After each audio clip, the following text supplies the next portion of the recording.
High বন্ধুরা, সবাই কেমন আছো? আজকে চলে এলাম দুর্গাপুজোর নবমীর ব্লগ নিয়ে। দুর্গাপুজোর নবমীর দিন বাপের বাড়িতে আমিষ রান্না হয়েছিল, সেই জন্য সকাল থেকে কিন্তু আমরা সবাই খুব ব্যস্ত ছিলাম কাজকর্ম রান্নাবান্না নিয়ে। মা রান্না করেছিল, আমি হাতে হাতে হেল্প করে দিয়েছিলাম। বাবা, মিষ্টির বাবা বাজারে গেছিল। ব্যস্ততার কারণে সকাল থেকে ব্লগটি স্টার্ট করতে পারিনি। ব্লগটি যখন স্টার্ট করেছিলাম তখন ঘড়িতে বাজে রাত 8টা। আমি আর মিষ্টির বাবা গুছিয়ে গাছিয়ে রওনা দিয়েছিলাম বনগা ঠাকুর দেখতে যাব বলে।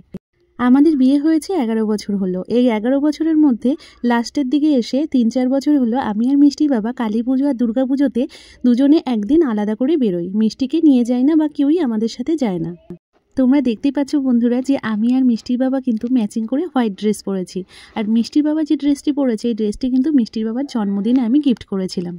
আমি যে টপটা পরেছি এই টপটা মা আমাকে পুজোর সময় দিয়েছে। আর যে জিন্সটা পরেছি এই জিন্স পরা নিয়ে বা কেনা নিয়ে একটা গল্প আছে। চলো তাহলে তোমাদের সঙ্গে বলি। গল্পটা শুরু করার আগে তোমাদেরকে আরেকটা কথা বলি। মিষ্টির বাবা যে জিন্সটি পরেছে এই জিন্সটি কিন্তু জামাই ষষ্ঠীতে আমার মা টাকা দিয়েছিল। মিষ্টির বাবা দুটো জিন্স একসঙ্গে কিনে নিয়েছিল, সেই কারণে কিন্তু পুজোর সময় কাজে লেগে গেল। যথারীতি আগে ভাঙা হয়নি, নতুনই ছিল। বেশ ভালোই হয়েছে বলো বন্ধুরা। ওর জিন্সের কালার আমার জিন্সের কালার পুরো এক হয়ে গেছে, পুরোপুরি যাকে বলে ম্যাচিং ম্যাচিং। আর এদিকে দেখো তোমাদের সঙ্গে গল্প করতে করতে কিন্তু ট্রেন ধরে আমরা বনগাঁতে চলেও এসেছি। আর প্রথমেই স্টেশনের কাছাকাছি এই প্যান্ডেলটা হয়েছে, এটা থেকে আমরা স্টার্ট করেছি ঠাকুর দেখা। বিয়ের আগে বা বিয়ের পরে আমি কিন্তু কখনো জিন্স পরিনি। ছোটোবেলা থেকে আমি জিন্স পরাটা অতটা পছন্দ করতাম না। সবাই পরতো, বেশ ভালো লাগতো দেখতে, কিন্তু আমি কখনো পরতাম না।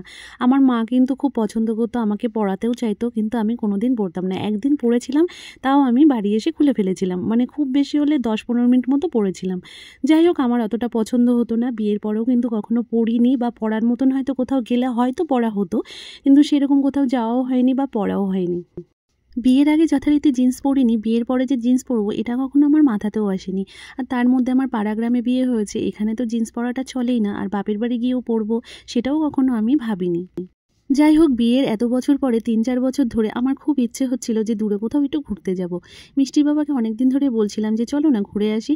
সেই সময় মিষ্টির বাবা হঠাৎ করে আমাকে বললো যে ঠিক আছে চলো আমরা তাহলে ঘুরে আসি। এইভাবে প্রায় সময় আমাদের প্ল্যানিং হয়, আবার প্ল্যানিং ভেস্তে যায়, কিছু না কিছু সমস্যা এসে হাজির হয়। যখন আমাদের সমস্যা থাকে না তখন হয়তো পয়সা থাকে না, আর যখন আমাদের পয়সা থাকে তখন হয়তো সমস্যা হয়। এই করে করে আমাদের যাওয়াই হচ্ছে না আজ 2-3 বছর ধরে।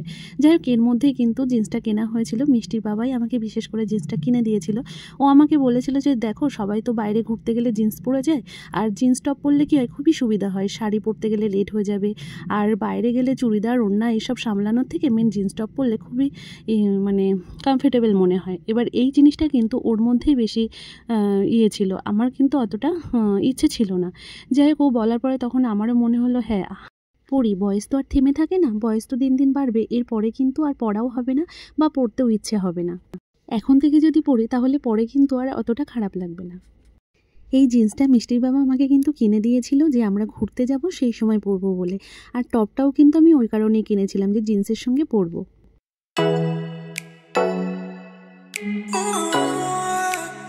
মিষ্টি বাবা বললো কবে ঘুরতে যাবো, তাই চলো তাহলে জিন্স প্যান্ট পরেই আমরা ঠাকুর দেখে আসি। বাপের বাড়ি ছিলাম বলে মিষ্টি বাবা বললো পরে নাও, কোনো অসুবিধা নেই। আর আমারও অতটা খারাপ লাগেনি, কারণ বাপের বাড়ি থেকে যাচ্ছি। কিন্তু প্রথম পরার পরে না কেমন কেমন লাগছিল, কারণ কখনো পরিনি তো, সেই জন্য। যাই হোক, পরার পরে আস্তে আস্তে কিন্তু ঠিক হয়ে গেছিলো। জিন্স পরতে আমি যেমন অতটা পছন্দও করতাম না, তার মধ্যে কিন্তু আরেকটিও কারণ আছে। কারণটি হচ্ছে আমি এটাও ভাবতাম যে আমার যথারীতি শর্ট হাইট, আমাকে কেমন লাগবে পরলে, ভালো লাগবে কি না, সেই কারণের জন্যও কিন্তু আমি পরতে চাইতাম না। তা বন্ধুরা অবশ্য করে কিন্তু তোমরা কমেন্ট করে জানিও যে আমাকে জিন্স প্যান্ট পরে কেমন লাগছে। এই প্রথমবার, ধরতে গেলে আমার জীবনে প্রথমবার। বন্ধুরা, তোমাদের সঙ্গে গল্প করতে করতে অলরেডি আমাদের 4টে প্যান্ডেল কিন্তু দেখা হয়ে গেছে। তোমাদেরকে তো আগেই বলেছি যে স্টেশনের কাছের প্যান্ডেল থেকে আমরা স্টার্ট করেছিলাম। আর প্রথম যে প্যান্ডেলটি দেখেছিলাম ওটা ছিল পাগলা গারদ। প্রথম প্যান্ডেলটা দেখে কিন্তু আমাদের বেশ মজা লেগেছিল। তারপরে পরপর প্রত্যেকটি প্যান্ডেলই কিন্তু খুব সুন্দর হয়েছে। আমার যথারীতি হেঁটে হেঁটে ঠাকুর দেখা অভ্যেস নেই, তার মধ্যে নতুন জুতো পরেছি আবার হিল, পায়ে খুব ব্যথা করছিল। বিয়ের পরেই মিষ্টির বাবার সঙ্গে হেঁটে হেঁটে ঠাকুর দেখা। যে মণ্ডপগুলো একটু দূরে দূরে হয়েছে সেখানে সেখানে মিষ্টির বাবা আমাকে ভ্যান ভাড়া করে নিয়ে গেছিলো। আর দেখো বন্ধুরা, এখন যে মণ্ডপটি তোমরা দেখতে পাচ্ছ এই মণ্ডপটি কিন্তু বাইরেও যতটা সুন্দর, ভেতরটা যেন আরও সুন্দর। তোমরা দেখেই বুঝতে পারছো যে কতটা সুন্দর। বন্ধুরা চলো তাহলে আমাদের সঙ্গে মণ্ডপগুলি দেখতে থাকো। বন্ধুরা তোমরা পুরো ব্লগটি দেখো, আশা করি তোমাদের ভালো লাগবে ফার্স্ট এন্ড পর্যন্ত।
এই মণ্ডপটা দেখে যখন আমরা বাইরের দিকে বেরিয়েছি, বাইরের দিকে বেরিয়ে একটা দুঃখজনক ব্যাপার দেখতে পেলাম। দেখে আমার ভীষণ খারাপ লাগছিল।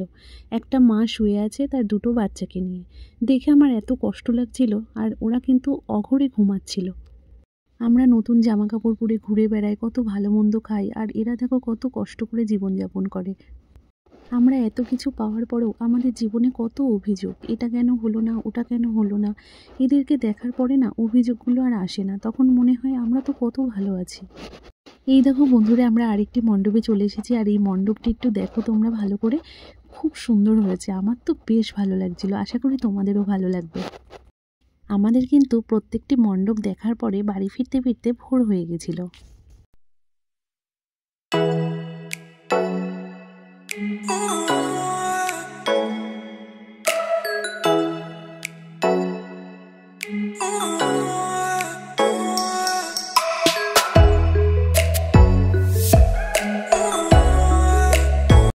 এই মণ্ডপটা দেখার পরে আমার আর পা চলছিল না, এত ব্যথা করছিল পায়ে। মিষ্টির বাবা এক দুবার আমাকে ভ্যানে করে নিয়ে গেছিলো দুটো মণ্ডপে, কিন্তু সব মণ্ডপে তো আর ভ্যানে করে যাওয়া যায় না, প্রায় কাছাকাছি হয়েছে অনেক মণ্ডপই। একটুখানির জন্য কি কেউ আর ভ্যানে ওঠে বলো তো বন্ধুরা? ওই জন্য হেঁটে হেঁটেই গেছিলাম, কষ্ট হলেও। এ দেখো লাস্টে আমি এই মণ্ডপে আরেকটি মণ্ডপের সামনে এসে বসে পড়েছিলাম, তাই মিষ্টির বাবা শয়তানি করে ভিডিওটা করেছিল।